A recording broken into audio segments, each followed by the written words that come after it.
Teacher Rose is obsessed with this new mug. This is like the best gift ever, and it says, look, Teacher Rose here. This is the best. I am obsessed with it. Hi everyone, this is Teacher Rose here again, one more time with another video.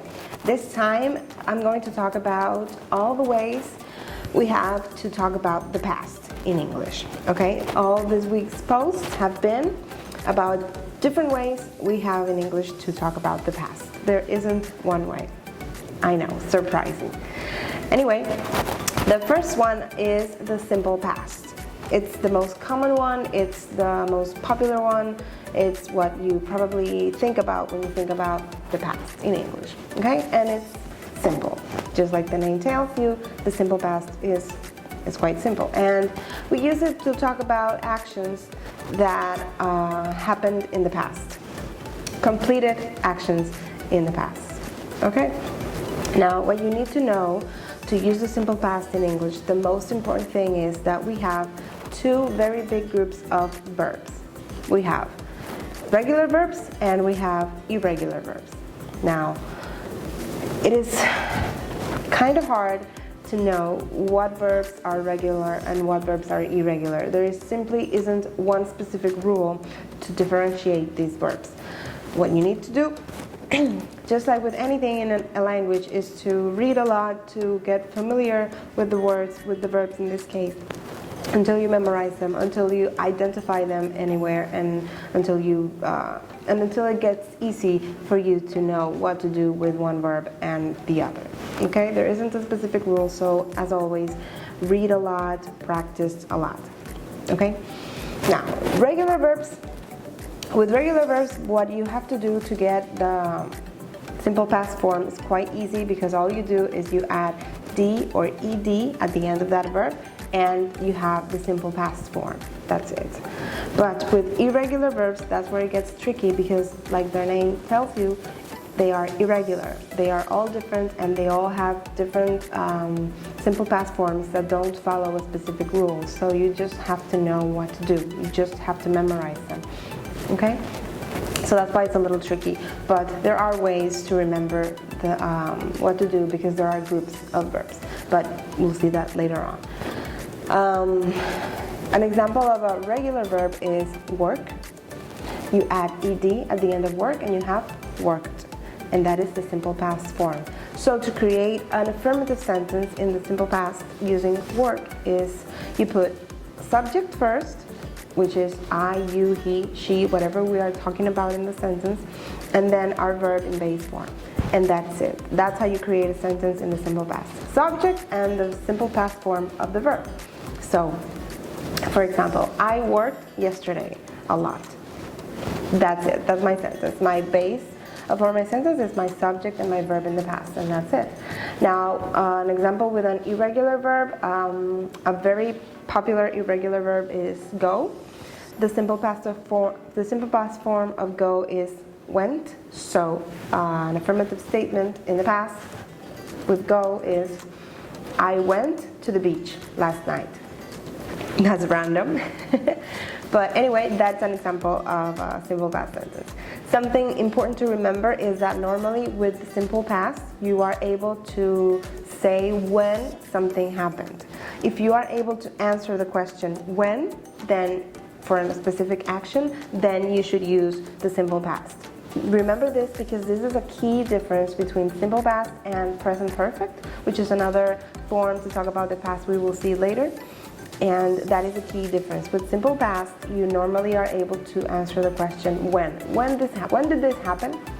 If you can answer that question, you can say yesterday, last night, last Tuesday, last month, last year, whatever, then you are able to use simple past with that sentence. If you cannot answer when, then you don't know when it happened, or it's not important, it's indefinite time, then in that case you should use probably present perfect or something else.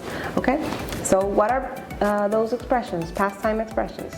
Yesterday, last night, yesterday night, last month, anything that indicates past time. Okay? And that is the simple past. Now, to create negative statements and questions, It's quite easier because you don't have to remember the simple past form of the verb. You put the verb in its base form, so a lot easier. All you do is you put the auxiliary verb did, which is the simple past of do, basically. Just like in the simple present we use do and does as an auxiliary for negative statements and questions, you do the same thing in simple past, only that instead of do or does, you use did. And then after did, you put not for a negation, did not, and then your verb in base form. That's why it's easier. You don't have to remember the simple past form of the verb. You just put it with did. Anywhere you have did, as long as you're using did in your sentence, your verb goes in base form. That goes for negative statements and questions. So with questions, just like with any other tense, you switch the auxiliary verb with the subject and then the verb in base form, and you have your question. So, for example, the same example I gave just now. I worked a lot yesterday. That's my affirmative statement. To make that a negative statement, I say, I didn't work last night, yesterday. I did not work. The contraction for did not is didn't. Okay? So I didn't work. That's my negative statement. Work goes in base form. If I wanted to make that a question, then I switch did with the subject. So, did I work yesterday? Or did you work? And there's your question. To answer, you answer with the auxiliary if you want to give a short answer. Did you work yesterday? Yes, I did. Or no, I didn't. Those are examples for short answers. Good. Quick thing about pronunciation here with verbs, with regular verbs. The idea with the pronunciation of regular verbs is that you should make the sound of the last two consonants and not the E sound, okay? You have D at the end of your verb, E or ED, and the idea is if you have ED, you should try and say the last consonant sounds without the E. For example, with work, you have the K sound, and then you have the D sound. So what you do is you say work. You make the K sound and the D sound, but not the E sound. So it's worked, worked. That's the idea with all verbs, except when it is impossible to make those sounds. When does that happen? Imagine a verb that ends with a T, and then you put ed at the end, like want. Can you say want? Can you make the T sound and then the D sound? It's impossible. So in those cases, that's where you use the E sound to make it clear that you're saying the past tense. So you go wanted.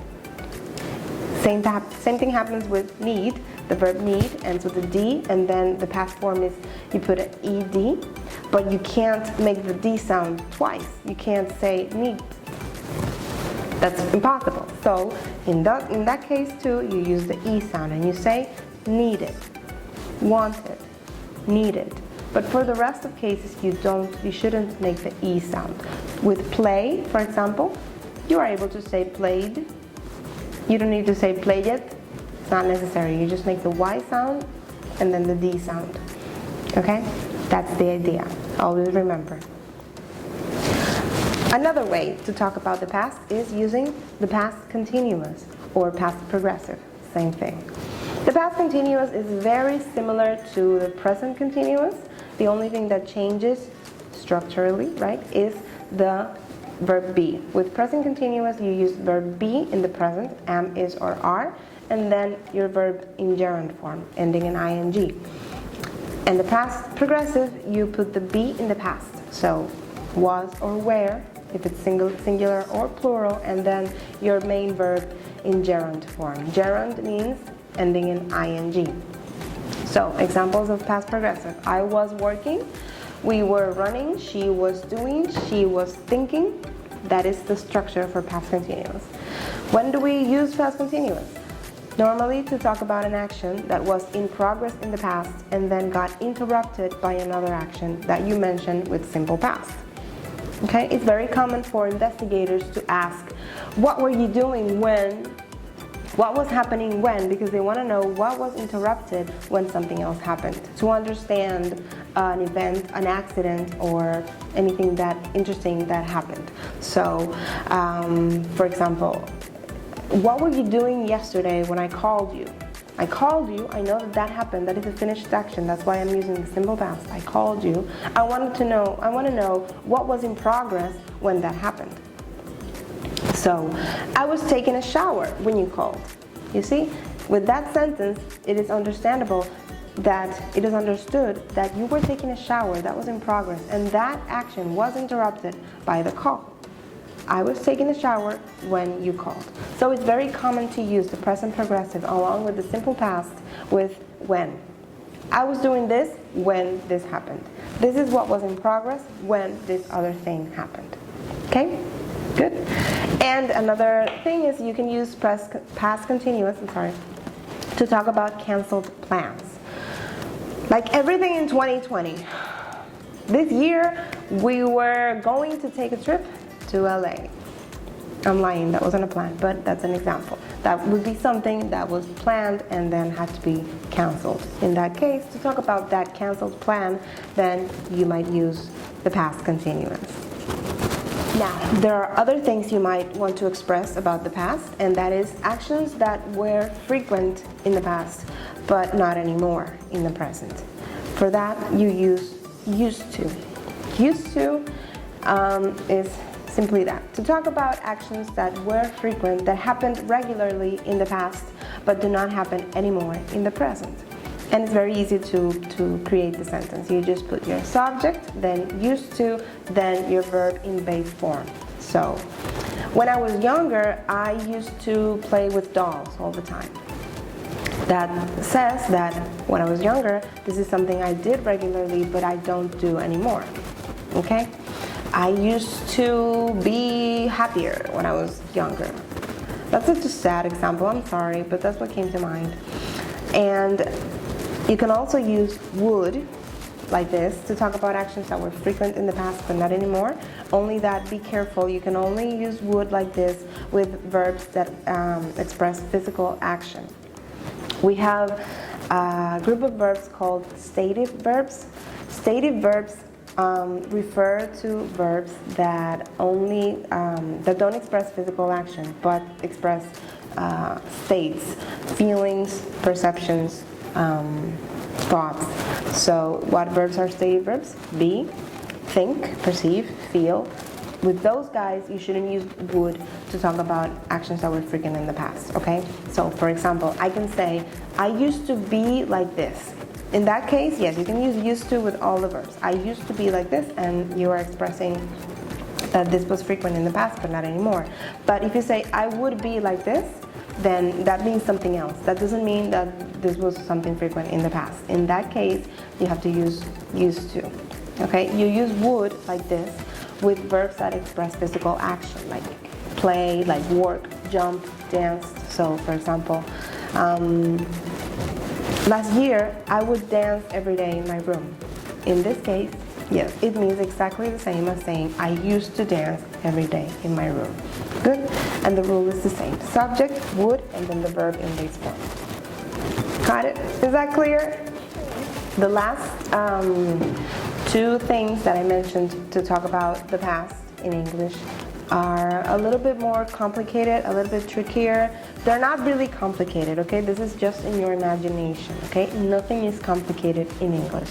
As long as you have a great teacher that tries to explain things.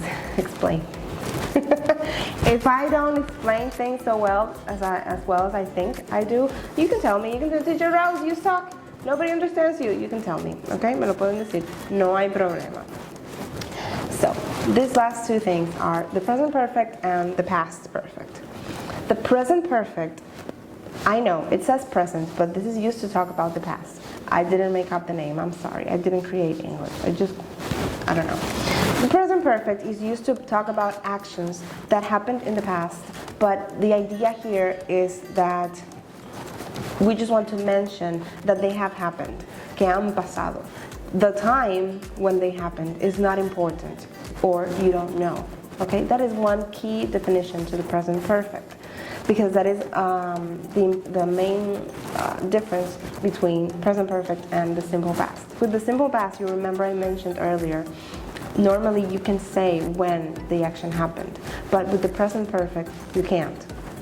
Or maybe you can, but it's not important in your message. Okay, that's why you choose to use the present perfect, because the specific moment when this action happened is either not important or unknown, or you don't want to say for whatever reason. Okay, because that's not the point. The point is that they have happened, not when. Okay, that's why with present perfect we talk about indefinite time. Okay, with simple past we have definite time, we have a specific moment, but with the present perfect, indefinite time. There are expressions to talk about indefinite time, like never, ever, sometime. Those are expressions that talk about sometime in the past, a random moment in the past, but not a specific moment. Okay, that's very important with present perfect. Another definition is that we use the present perfect to talk about actions that started in the past and continue in the present. And this might mean something that started and still going on, or something that has never happened in the past and still today have never happened. So started in the past and continues being relevant in the present. For example, with examples it's easier to understand. I have worked as an English teacher for 10 years. This is something that started 10 years ago. That's the moment when it started. And today it's still happening. It is still real. It is still true. That's why this is something that started in the past and continues in the present. So to talk about something like this, we use the present perfect. I have worked as an English teacher for X amount of years, for 10 years, whatever. Or I can use since to indicate the point in time. For is to express the duration, a specific duration, like X amount of years, for 2 weeks, for a month, for an hour, for 3 hours. And since is to indicate the point in time when it started. I have worked as an English teacher since the year 2000. Since the year 2000 is the point in time, okay? It's not the duration. Be very careful, please, when saying that word, because it's not science, okay? It's since. Many people make the mistake of saying since, but it's of saying science. It's since, okay? It's very different from the word science, which means something completely different from what we're talking about right now. This word sounds since. So, I have worked as an English teacher for 10 years or since the year whatever. Okay? How do you form the present perfect? Well, it's very easy. You put your subject first and then the verb have or has as an auxiliary, and then your main verb in the past participle form. This goes along the lines of irregular verbs and regular verbs. With regular verbs, it's easy to know the past participle form because it's the same as the simple past form. But with irregular verbs, well, it might change because they are irregular. So just like I mentioned with the simple past, to know the past participle forms of verbs, you have to read a lot, okay? You have to get used to them. So my recommendation, go online and put irregular verbs list, and you're going to find a lot of websites with a lot of lists of irregular verbs and their simple past forms and past participle forms. And this is going to be very helpful to have with you at all times.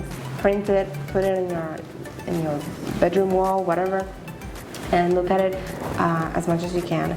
And also, a lot of English books have in the back lists of irregular verbs because they're very common, and it's something that you must have to learn them, okay? So to create a sentence in present perfect, you put have or has for third person singular, and then your verb in past participle form. And to create negative sentences and questions, you just add not after have or has. So have not, and then your verb in past participle. And then to make a question, you switch have with the subject and then verb in past participle. So it's pretty much the same like with other tenses, okay? Now, an example, I have visited Paris before. I haven't visited Paris before. Haven't is a contraction of have not. If I were talking about the third person, she has visited Paris before, so I use has because that's the third person singular. And if it's negative, has not or hasn't. She hasn't visited Paris before. If I wanted to ask a question here, I would say, has she visited Paris before? And that's it. That's the present perfect. If you have questions, you can ask me in the comments here for this video, and I'll be happy to answer them. And lastly, we have the past perfect. This one is a little bit trickier, but it's not. To create the past perfect, you put had and then the verb in past participle, okay? We use had to talk about an action that started and finished in the past before another action happened, okay? Normally you use the past perfect to relate it to something else. The way I like to explain this, because this is the way I understood it better, is saying that the past perfect is to talk about actions that started in the past and finished in the past, unlike the present perfect that started in the past and continues in the present. As soon as that stops, then you can use past perfect. For example, if I tell you, I have never visited Paris. I have not visited Paris. It's the same. That means that yesterday I didn't visit Paris. The day before I didn't visit Paris. Today I didn't visit Paris, right? So that's the thing. The fact that I didn't visit Paris started when I was born, and it hasn't changed today. So that's something that started in the past and is still real in the present. Now, as soon as that changes, I can't use the present perfect anymore. Okay, I would use past perfect. So let's say that today I go to Paris. Then the fact that I didn't go changed.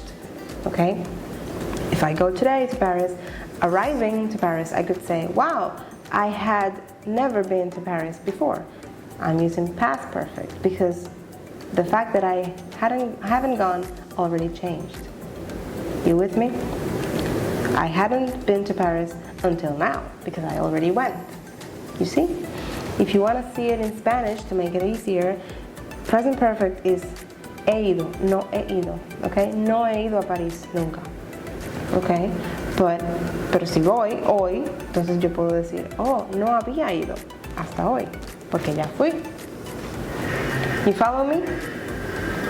Also, past perfect is simply that, something that's finished, started and finished in the past before something else happened. Okay? She enjoyed the movie very much because she had read the book. Porque ya había leído el libro. Okay? Now, I want to see if you can think about examples using had, meaning had as the auxiliary for past perfect and had as the past participle form of have. Can you give me an example using had? Let's see.